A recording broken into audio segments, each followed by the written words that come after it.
Assalamualaikum, selamat datang kembali di channel ini. Balik lagi dengan saya Luis Prasetyo di sini. Ya, kita kali ini akan bahas lagi soal ustadz-ustadz Islam yang mana mereka membahas Kristen, tapi apa yang dibahas itu selalu aja salah, selalu aja miss, selalu saja nggak nyambung begitu loh.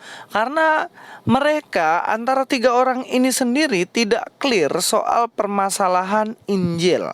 Ya, kita langsung dengar saja apa yang disampaikan oleh Ustadz Abdul Somad.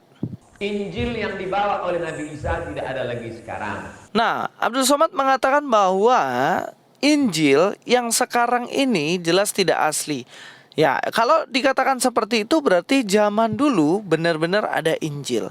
Dan itu juga kan yang disampaikan oleh kitabnya mereka, bahwa orang-orang Islam sendiri harus percaya kepada kitab yang diturunkan sebelumnya. Dan mereka semuanya itu kan sebenarnya percaya bahwa ada kitab Injil itu sendiri, tetapi katanya sudah dipalsukan atau sudah nggak ada sekarang, ya kan? Tapi ya kalau ditanya sekarang buktikan mana yang asli. Kan orang kalau mengatakan satu barang itu palsu, dia harus punya bukti bahwa ada barang yang asli, ya kan? Kalau ngomong palsu terus nggak ada bukti barang yang asli, ya bagaimana membuktikan barang itu palsu, ya kan? Karena nggak ada acuannya, nggak ada yang menjadi dasar perkataan itu. Tapi yang unik dari pembahasan ini adalah ternyata Kahinama sendiri menentang apa yang menjadi statement dari Ustadz Abdul Somad. Injil itu tidak pernah ada. Injil tidak pernah ada. Ya, di situ Kahinama jelas mengatakan bahwa Injil itu tidak pernah ada. Lah, terus kalau tidak pernah ada, kenapa bisa Pak ini Kainomos ini dia mengatakan begitu, dan kemudian Pak namanya siapa tadi, Pak Abdul Somad kok bilang Injil itu ada. Loh, yang mana yang benar sebenarnya di antara orang dua ini? Nah, kalau Kahinama sih ya kita sudah tahu semua, nggak bisa dipegang omongannya. Hari ini dia bilang nggak ada Injil, besok tiba-tiba dia bilang ada Injil, dan lusa mungkin dia lupa kalau pernah mengatakan kedua-duanya. Ciri-ciri pembohong itu sederhana, guys. Ciri-ciri pembohong itu jelas orang yang ngomongnya nggak konsisten, ya kan? Pagi tempe, siang kedelai, malamnya mungkin bisa juga tape. Nah, itulah berubah-berubah omong yang nggak konsisten, ya kayak nama ini tiba-tiba dia bilang Injil tuh nggak pernah ada, tapi di video lain dia mengatakan Injil berasal dari Evangelion yang artinya adalah kabar baik, yang mana itu juga disebut di dalam kitabnya dia, begitu kan. Berubah-berubah terus. Lebih ngaco lagi Aristo. Kalau Abdul Somad bilang Injil itu sekarang udah nggak ada, dan Kahinama bilang bahwa Injil itu gak pernah ada, Aristo lebih koplak lagi, guys. Aristo mengatakan bahwa kitabnya yang sekarang itu adalah Injil. Nah, iya kan? Coba dengar. Ini Injil. Nggak kelihatan. Itu Injil apa, Pak? Ya ini Injil, Al-Quran ini Injil. Dia mengatakan bahwa kitab yang dia pegang sekarang, kitab sucinya orang Islam itu namanya Injil katanya loh.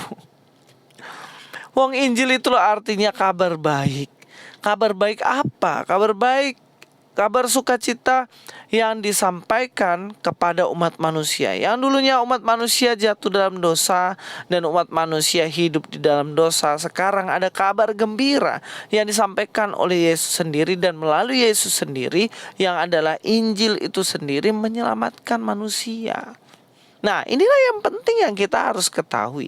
Dalam Kejadian contohnya, dalam kitab Kejadian waktu manusia jatuh dalam dosa, Tuhan menyampaikan Injil mula-mula. Saya sering kali ulang-ulang perkataan ini, yang mana Tuhan mengatakan, ya, aku akan mengadakan permusuhan antara engkau dengan perempuan ini. Engkau akan meremukkan tumitnya, dan keturunan perempuan ini akan meremukkan kepalamu. Kepala ular remuk. Artinya apa? Artinya ia binasa. Maut itu kemudian dikalahkan oleh Yesus suatu saat nanti dari keturunan dari Hawa ini. Dan inilah Injil mula-mula yang disampaikan kepada Adam dan Hawa. Kenapa ini bisa menjadi kabar baik? Karena begini, Adam dan Hawa mereka sudah merasa malu karena mereka jatuh dalam dosa, dan mereka tahu bahwa mereka pasti akan mati. Mati di sini bisa berarti 3 hal: mati secara jasmani, mati rohani, dan mati kekal. Dan Adam dan Hawa pasti mendapatkan mati secara fisik, dia juga pasti mengalami mati secara kekal atau neraka begitu. Tapi orang yang takut vonis mati itu, kira-kira apa yang terjadi? Nah, pasti mereka ketakutan. Kemudian Allah menyampaikan, tenang, tenang, tenang. Aku akan memberikan nubuatan tentang Injil itu, yaitu akan ada penyelamat melalui keturunan dari Hawa. Dan itulah nanti digenapi dalam Yesus Kristus. Teman-teman juga perhatikan dalam kitab Kejadian itu, yang mana di situ Tuhan, karena mereka malu ya, mereka telanjang, Tuhan pada akhirnya membuatkan baju untuk mereka. Baju yang dipakai adalah dari kulit binatang. Kenapa dari kulit binatang? Karena harus ada korban. Dibunuhnya binatang itu, diambil kulitnya, dan kemudian dipakai oleh Adam dan Hawa. Ada korban yang disembelih kemudian. Ini menjadi model di mana kemudian persembahan itu adalah binatang sebagai penebusan dosa atau sebagai penundaan akan hukuman maut itu sendiri. Dan ini terjadi. Kita lihat Kain dan Habil, bagaimana Kain memberikan tumbuh-tumbuhan hasil panen, tetapi Habil dia memberikan binatang. Dan ini akhirnya binatang yang diterima. Ini sebagai model bagaimana ada pengorbanan untuk menyelamatkan manusia yang berdosa itu. Nah teman-teman, ini menarik sekali. Yang mana menjadi hal yang menarik ketika penggenapan Kristus juga terjadi. Ketika manusia ini ditebus dari dosanya, manusia yang harusnya neraka tapi diselamatkan oleh karena pengorbanan yang diberikan oleh Yesus Kristus Tuhan. Dan ini tersebar dalam seluruh kitab Kejadian sampai Wahyu. Semuanya tentang Mesias ini. Contohnya orang Israel. Orang Israel sebelum ada, Allah memanggil Abraham. Abraham memiliki anak keturunan Ishak. Ishak memiliki anak keturunannya ya, namanya Yakub. Yakub punya 12 suku. Salah satunya adalah suku Yehuda. Yehuda beranak cucu dan kemudian lahirlah Isai. Isai dari suku Yehuda. Isai adalah papa dari Daud. Daud menjadi raja dari keturunan Yehuda. Daud menjadi raja dan kemudian beranak cucu, lahirlah Yesus Kristus yang adalah suku Yehuda, sesuai dengan nubuatan yang disampaikan oleh Allah melalui para nabi.